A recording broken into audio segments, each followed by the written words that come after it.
and welcome to this very special Christmas edition of Land Rovers Live. As always, I'm Matt, and joining me today we have a whole table full of special guests. Joining me, we've got David and Neil from Black Country 4x4. Hello. Sally from Front Runner. Graham from Bearmach. Hello. Sean Conway from Sean Conway. And brains of many great product designs, Steph. So in this show we're going to do something a little bit different. We're going to do a bit of a run through of what we've seen so far this year, our best bits, well, these guys' best bits as well, and also take a look into next year. Since Land Rovers Live started, we've been producing workshop guides in association with Bearmach. And today we've got Graham here from Bearmach. It's been a pretty exciting year so far, hasn't it? It's been very good, Matt. Very pleased with our link with Land Rovers Live, and we've got more things planned for next year, which is great.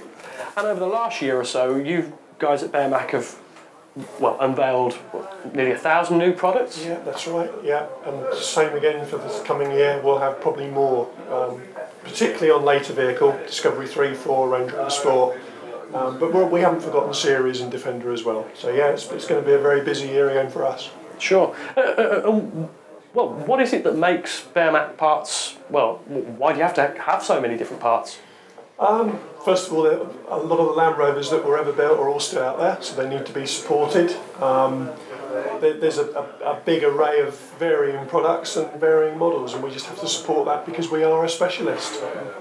And one of the things that we've seen over the last 12 months so is that Bearmach have become a lot more visible to people. You've advertised in magazines and things, but now we see you at a lot more shows and on social media and producing your own content. Yeah, well, we relaunched the brand 2 years ago. We don't deal with the end user, we go through our specialists and our distributors, so we're trying to support those more to get the brand pulled through for us. And I suppose when the hardest bit of the job is already done, i.e. making quality parts, that rest of it should be relatively simple. Relatively straightforward, but it's not. Yeah. So, Sean, in a couple of days' time, you're doing something quite exciting as well, aren't you? Yeah, I'm quite excited. Every year between Christmas and New Year, I do a mini adventure in the middle of winter. It's that time where you don't really know what to do. It's after Boxing Day.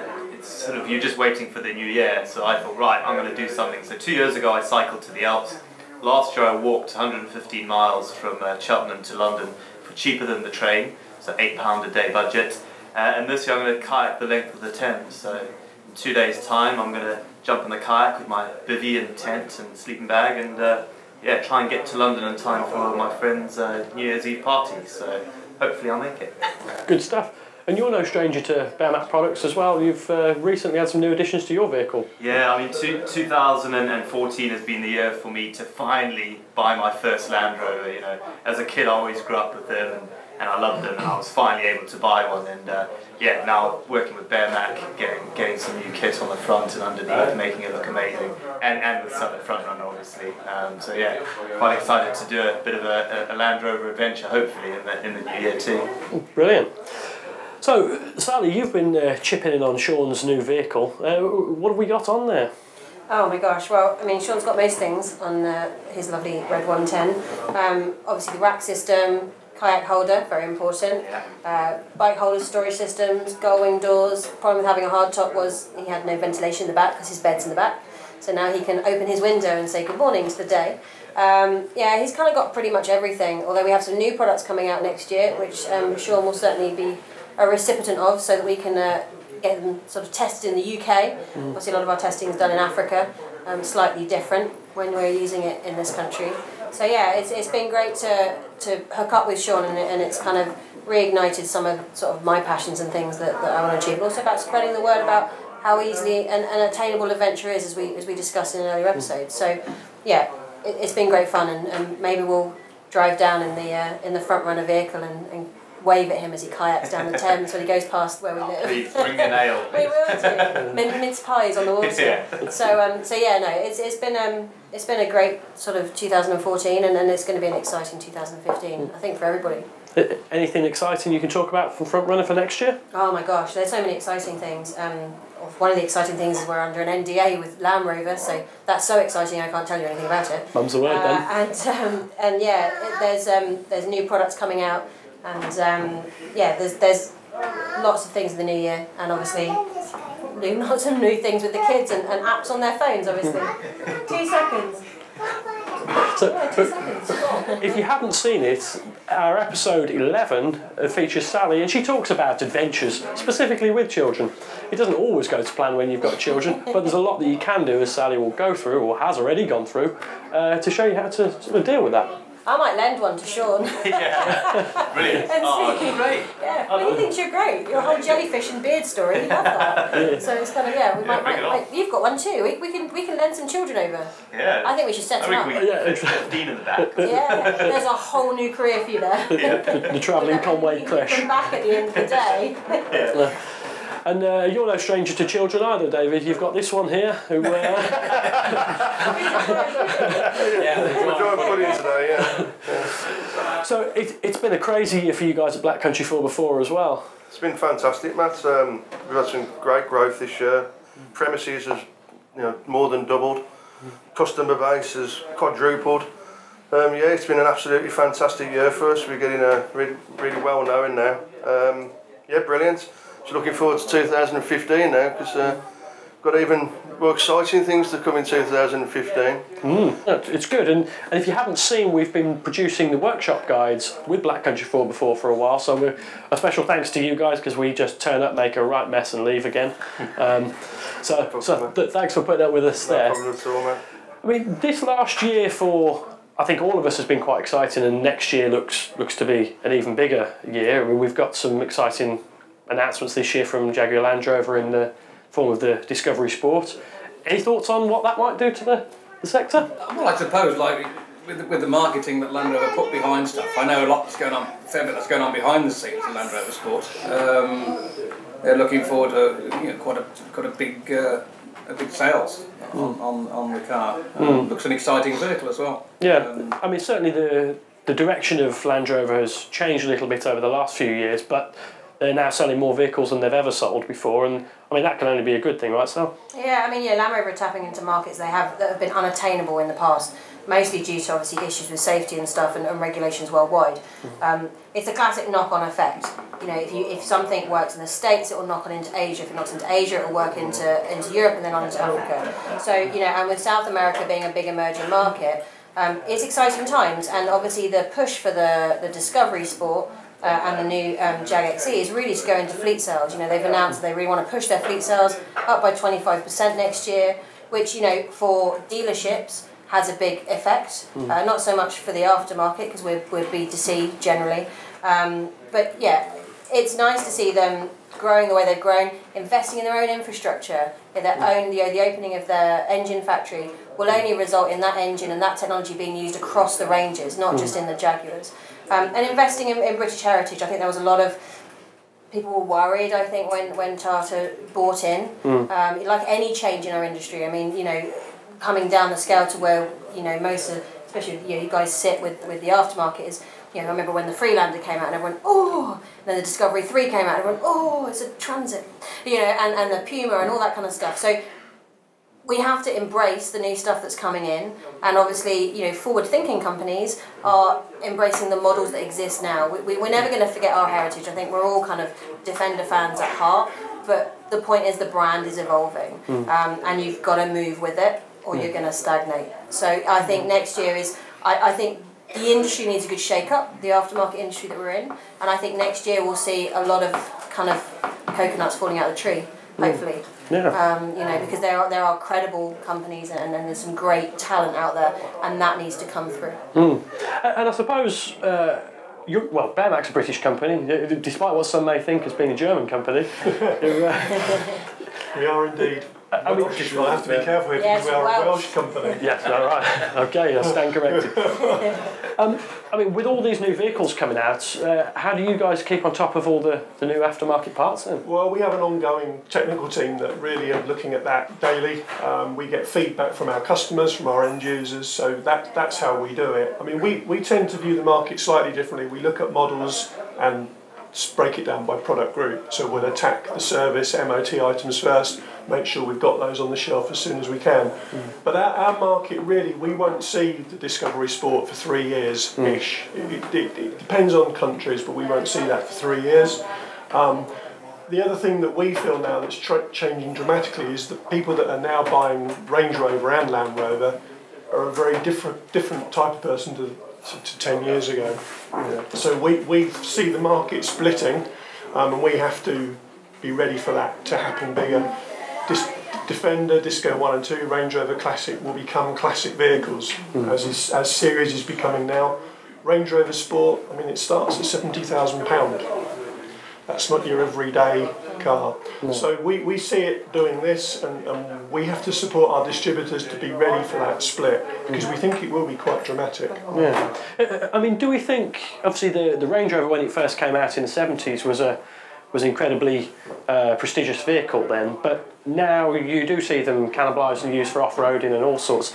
Do we think in 10 years' time, 15 years' time, we'll see a... I think the biggest single difference, Matt, and I went on an experience drive the other day in the new Range Rover, and it's electrics. It's like sitting in an electric power station. Yeah. It's got everything on it. You drive through the water and it tells you how deep the water is on a camera inside. It's a very different vehicle to the original Range Rover, so I don't know. So where does that leave companies like Bearmach, who make third-party parts for It's great for us, because the more they produce, it helps our volume to buy direct and be able to keep the pricing to a reasonable level. But also, I think where it does gain is that the more cars they build, the more the need, and it rolls down the market. But the market will be different. It won't be like it used to be, where you could keep a handful of parts and cover the majority of vehicles. And you have to change with that. The diagnostic side will be very different, and if you don't keep up with diagnostics, you won't be able to service the vehicle. Yeah, and we've been getting to grips with the Hawkeye Pro box. Yep. Will that support all new vehicles as well? Yes, it will. It's usually about 10 months behind the vehicle being launched. But the people that we deal with on Hawkeye that produce all the software behind the scenes work very closely with Land Rover now. So they are keeping up abreast with the new vehicle, and then they pass that down to us. It's usually about 8 to 12 months after the vehicle's launched. Right. So what does that mean for you then, Sean? You've just got yourself a Defender. Yeah. You've heard what Graham said, the market's splitting. Is there going to be a vehicle for you to be adventuring in 10 years' time? I'm hoping I'm just going to keep my Defender forever and ever and ever, A bit like my old man had an old Series 2 for ages, wooden panelling on the side, And the fact that I can fix it with a hammer will hopefully mean I can keep it forever. It's not hammers. You'll be hitting it with a hammer quite often. I'm a big fan of most Land Rovers, and I'm if anything, I'll probably go and buy a Series 2 next. I think that'll be the next on my list. But you drive these new Range Rovers and Discoveries, and they are amazing machines, aren't they? So, at the moment I don't have a family, and I can quite happily chug along at 40, 50 miles an hour on the motorway, but I think once I'm sort of doing school runs and things, maybe I'll probably land 110 miles an hour. Yeah, I'll probably land getting a Discovery or something like that, but later down the line. But for now, I just love my Defender. This is why we want to go into the refurbs of the Defenders, because I think for the off-roading community, I think in 10 years' time from now, you're going to be seeing exactly the same vehicles off-roading. Yeah. I don't think you're going to see the new Range Rovers, the Discos off-roading. It's all going to still be the Discovery 1s and Discovery 2s, the Defenders, the classic Range Rovers. I think they're always going to be the off-road vehicle, and that's where I want to go and keep those going. Keep the Defenders going, refurb them, and they've been around for so long. They aren't going to disappear that quickly. I said that about the Range Rover when it first came out, didn't it? But as someone said earlier, that very very quickly they were being cut down, and it was a very prestigious vehicle. I remember sort of one of the Bond films where they had one, didn't they? We had the horse box on the back. It was the open back, and it was the vehicle of choice on shoots and things. Sort of the upper market ones. But I think it's easy to be I think I can safely say, in fact I know I can say that I'm probably certainly the oldest person in this room, and certainly drove Land Rovers longer ago than I think I drove my first Land Rover about 1959, and I've owned a Land Rover since the 1960s, in one guise or another. Neil learned to drive in a Land Rover, up and down the drive. Eventually took out the reverse, but that's another story. But it's very easy to be a sort of a Luddite and say, it's not the same. But the vehicles now, I don't know, the Defender's got that sort of rugged off-road sort of through the forest look about it, where the Range Rover Sport, which I now drive, is you don't want to scratch it. But it's not going to be long before that's up in the forest with me. My Land Rover, I turned it over the first day I had it, when I bought a brand new Defender, but it's a working vehicle. But I think the Range, and I'll be up there eventually with the Range Rover, I suppose, when the novelty's worn off. They are recreating the original series line at Solihull currently. I don't know if you're aware of that. I didn't know that. Yeah, they are. They've the original building. They're actually recreating as the original production line for series. Oh wow! Is that for a museum piece? I think for when the Defender comes to a close. Right. I'm not sure of the detail, but that's being done as we speak. That's Not fascinating. today because it's Christmas Day. Yeah, no, of course. Yeah, I've got one on order actually. The last one's off. Off the line of so Solihull. they're going to do it a bit of a bash, aren't they? On. Yeah. Well, there'll be lots of exciting things which we'll sort of announce in the coming months of the end of life Defender. I mean, Stefan, you've been designing parts that's effectively to be better than Land Rover's parts for quite some time. What have you seen or what's your view on how long stuff's going to last? I mean, you look at Series 2 parts, for example, they're still around from a long time ago. I think it's been touched on already. Defenders, Discovery 1s and 2s, classic Range Rovers, though they are getting harder to find decent ones, they will stay as your stable kind of off-road type vehicles. I mean, this is where obviously Bearmach have cashed in wisely in developing the Wild Bear range. I think a high quality range of off-road products to suit those vehicles is very much what the industry needs at the moment. It's been a pleasure for me to be involved with that project and help develop the product range. I think those kind of products and quality brands such as Front Runner are the things that people are going to look towards over the coming years to actually invest more into those older vehicles.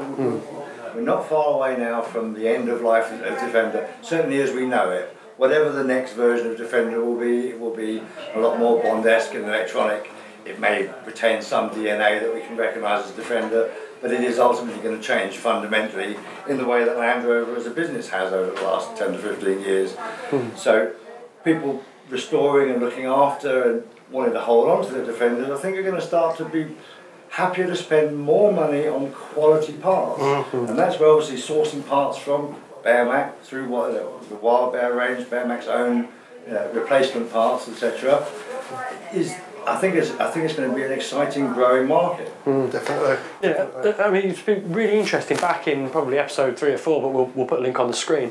We went to Brightwell's auctions and had a good chat with the auctioneer guide there, who let us into some sort of industry insights on the second-hand value of Land Rover vehicles. And we've all seen particularly Series 1 and now Series 2 and Defenders being very strong in their second-hand prices. But at the moment, you can pick up a Discovery 1 for 500 quid with MOT and tax on it.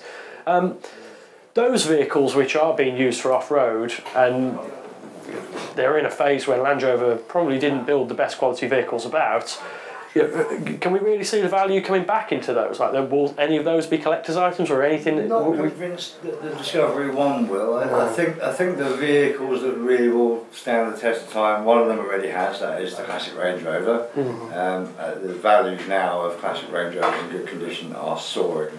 Absolutely. Well, you've only got to see Chris Bishop. I mean, his Range Rovers are amazing. Amazing. £92,000. Chap. That one that went up. I noticed one on eBay, a restored classic, and it was actually for £92,000. And I got in touch with a guy to check whether it was a misprint of 9,200 or 92, and it was actually £92,000, and I found that absolutely amazing. Especially now, I mean, if you look to markets outside of Europe, to the States, where those sort of vehicles are an absolute premium. They're a luxury for your high-end users, chief executive officers of major multinational corporations. Defender, I think, is the one that's going to really hold the value. And I think in 5 or 6 years' time, you'll be astounded at what you'll be asked to pay for a decent quality Defender. Yeah, well, exactly, and that was my very next question. That the rolling 25-year import ban on Defenders into America, with all the other restrictions that people seem to be able to circumnavigate, do we think there's going to be a very real problem that once the Defender becomes end of life over the next few years, as the 25 years hits the TDI 200 and then 300 line, that all of the good Defenders are going to be pushed straight out of the country. We're very close to the 200 now, being at that mark. Bear in mind the first road legal Defenders at the 25-year mark were 1983 vehicles, so we're not very far away, just trying to do the maths, from 200 TDI. I think it's another 18 months or so. You're going to see vehicles like that going to the States, but some of the sharper businesses in the States have been buying the earlier vehicles, shipping in 200 and 300 TDI engines and retrofitting them in the States. There's no legal issue in the States to do that. You buy the vehicle as a genuine 1984, 2.5 nominally aspirated, and then you buy engines, gearboxes, bring those into the country, put it into the vehicle, retrofit it in the States. And there's no issue with that. The Americans will pick up a chunk of the vehicles, but Defender is so highly regarded and respected worldwide that I don't think you'll find that the majority of the great Defenders will suddenly get snatched up and disappear to America by any means. So you're talking a very very small sector here. So your off-roading, your mud pluggers, your people that are buying in high-end $100,000 plus Defenders is very, very niche. It's very, very small side of the market. That middle market where I think the growth is going to be is within your the P30H will be wiped off the face of the earth, but sort of Start real nerves. your discovery. There's not enough hours of the days to fix them. That's the problem. Or electronics. You've those sort of, the D3s as they stand now, becoming a highly sought after vehicle. The Freelander 2, fantastically capable little machine, lovely little drive, hopefully the Evoque will disappear somewhere along the way.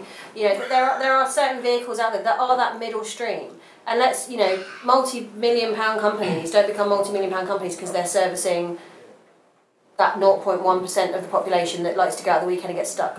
I also think it's about the pathway of the DNA of the brand. So it's kind of from where we come from as a brand of Front Runner, and obviously where Sean's coming from is we're about adventure. Whatever that adventure may be, sometimes it's just Sainsbury's car park. But sometimes... That's a different kind of adventure though, isn't it? But to driving up to the Arctic Circle to go and do a triathlon, whatever it is, those vehicles also provide a pathway to an aspiration of a different sort. So some people aspire to own a green oval because it's something, maybe back in the Range Rover Classic days, they saw it on a Bond film, they saw the Queen driving one, whatever it is, the Pope, the Bill. It becomes an aspirational purchase. There's those people who want to do an amazing adventure, and it becomes that vessel to achieving that adventure. And that's where our market is so much different because the car is the car. It's more than an A to B. It's about, I'm going to live in it, it's going to help me achieve what I want to do, and that's where the models don't really matter so much to us. So we're seeing more and more LR3s, LR4s being kitted up for adventure. We've just developed a Range Rover, an L322 range, and a 405, and an Evoque range, because we're getting more and more people want harder accessories. They want to mount multiple bicycles, they want to mount kayaks, surfboards, snowboards. So, that's how we've had to change dramatically as a brand in the last 3 years, and especially with the emerging in our American market. And throughout this year, I've experienced lots of things for the first time, and one of the things that I've never done before, but I've been enthused with Land Rovers for a long time, is getting to green laning. And I've been introduced to various different clubs. We've been out this year with the Staffs 4x4 Club, the West Midlands 4x4 Club, and Carpenters Tours, Birmingham Land Rover Group, all sorts of different ones. And that's been a really, brand new experience for me. It's sort of showing me what my vehicle can do. I've driven it around in fields and farms and stuff. Doesn't need anywhere near as much preparation as to do the sort of things that Sean does. But as I know from going laning with Sean, the green laning thing, although it's under a lot of pressure from external factors to shut it down, I mean, that's such a great experience for anybody in a Land Rover to have. I mean, is that Graham? Have you been on lanes at all? Yes, I have. Yeah, it's great. Well, my brother-in-law went with him, and it was a really good day out. To be honest, we had another reason. We needed some photographs for our catalogue, so we did that at the same time. But yeah, it was great. Really good fun. The only problem I'm finding with green laning at the moment now is there's a lot of people spoiling it. There's not enough people, there's too many people not sticking to the rules, so they'll go and they'll cut a fence down, and they'll cut a tree down, or they'll break a gate down. And I'm finding now a lot of landowners, where the green lanes go through their land, are actually starting to protest now, trying to stop it, trying to stop people using these green lanes. And it's a shame, because it's down to a minority of people that don't respect it, and it's spoiling it for everyone else. Environmentalists as well are jumping on as well, obviously, because that's something that gives them a bit of leverage, they think. They're very quick to criticise the green laners from certain sectors of the community. It was pointed out to me recently that when did you ever see ramblers out on a green lane, on a disused green lane, clearing it all back, cutting everything away, and taking away the wood, the branches, the brambles, etc. That doesn't happen. Within the green lane community, there are initiatives to actually clear the green lanes, which is a benefit to all users. But that's the importance. Things like this get forgotten, unfortunately, when the minority, as you were saying, spoil it with some of their less than intelligent antics. Yeah, that's right, That's the importance, I think, of, you talk about club ownership. If you want to get into green laning, you need to be looking at tread lightly and glass. Because, one, they're going to lay out where you can go. They're great memberships to become, a member of. If you're looking for a lastminute.com Christmas present, I think you can do a membership online. And, they help protect the people that are out there doing the right thing to look after, the environment and treading lightly against the people that are just out there, that minutiae that just buy a truck, think it's all right to go and drive it around a green lane at 3 o'clock in the morning, shred it up. It's such a small percentage, and actually you have to start to whistle blow. Like, if you do see stuff like that happening, or if somebody does kind of go rogue on a green laning trip, and I've certainly heard of stuff, you've got to say it's wrong. It's like anything. Do you know what I mean? It's our environment, and This is the problem, you say. It's just people just don't respect it. They'll go off the green lane and go and spin round in one of the farmers' fields. I don't think it's a wrong thing, to be honest, finding out whose land it is and knocking on the door and speaking to the owner to say, look, do you mind us going through here? We're going to respect it and not do anything silly. I'm glad you brought your Christmas spirit with you today, Neil. And some people leave a pot, don't they, on the gate? A little money pot. There's people stealing the money pots when they go, so it's just wrecking it, really. Happy Christmas. But if you want to check back, we'll put some links on the screen in episode 4 when we went out green laning, and we spoke to many members of Glass since, and that is really a great organisation to be involved with, as well as Tread Lightly. So we'll put the links on the screen for those, because the real reality of the situation is we're losing lanes very quickly at the moment, and within 5 years or so it could be that we only have 1 lane left in Wales. So it's really down to us to, as Sally was saying, police ourselves and be responsible on green lanes. Definitely. And back in the spirit of as Christmas cheer, what things are you looking forward to next year then, Sean? Oh, well, in February, that's my next sort of mid-range adventure. Nothing huge, but I'm completing the world's first ever Length of Britain triathlon by re-attempting the run. So I'm the only person in history to have swum and cycled it. I attempted the run in August, but I was taking a selfie and tripped. Embarrassing. You get a special award for that, because you are the only person to injure yourself trying to achieve a record taking a selfie. Taking a selfie, I'd like to see that selfie. Well, It's on YouTube. it's on YouTube. But what's If you haven't already seen that, then we'll put the link on the screen when we saw part 1 of our series with Sean Conway, where you can actually see the very clip where he did mud and all. fall over. And was that in your Bearmach Landy selfie competition, was it, Graham? I don't believe it was, Matt, Didn't have a actually. sticker I'm on not his sure. forehead. And on the back of that, you've also got a book coming out in March time? Yeah, exactly. So I've written the swim book now, Swimming Land's End Shiny Roads, and I've done it properly. I mean, I kind of thought I was going to get it out by last Christmas, but I thought, you know what, I'm going to spend 18 months writing this book properly, and it's out on the 5th of March, so really looking forward to that book launch, and that's sort of a week after I get back from the run, so it'd be kind of nice to talk about all 3 disciplines, swim, cycling and running, and the benefits and of each one, and then spread the word about the book. That's good. So what are you most excited about for next year then, Graham? That's a tricky one, Matt. We've got so much happening at headquarters. We'd need a 2-hour programme to fill it. I think we just need to keep doing what we've been doing this year, but more of it, and it'll work very well. Yeah. So obviously, on the back of your huge year at Black Country 4x4, there's so much to look forward to now for you guys. I mean, you've grown the size of your workshops. You're taking up 3-4 times the amount of space you used to. You've got some really interesting projects. I mean, you've only a couple of months ago you finished a bespoke project for Heritage Insurance, doing an Overland Defender for them. Have you got any other exciting projects coming up? Yeah, your dad's given you his Range Rover. Yes. Yeah, I'm going to rip his Range Rover to pieces.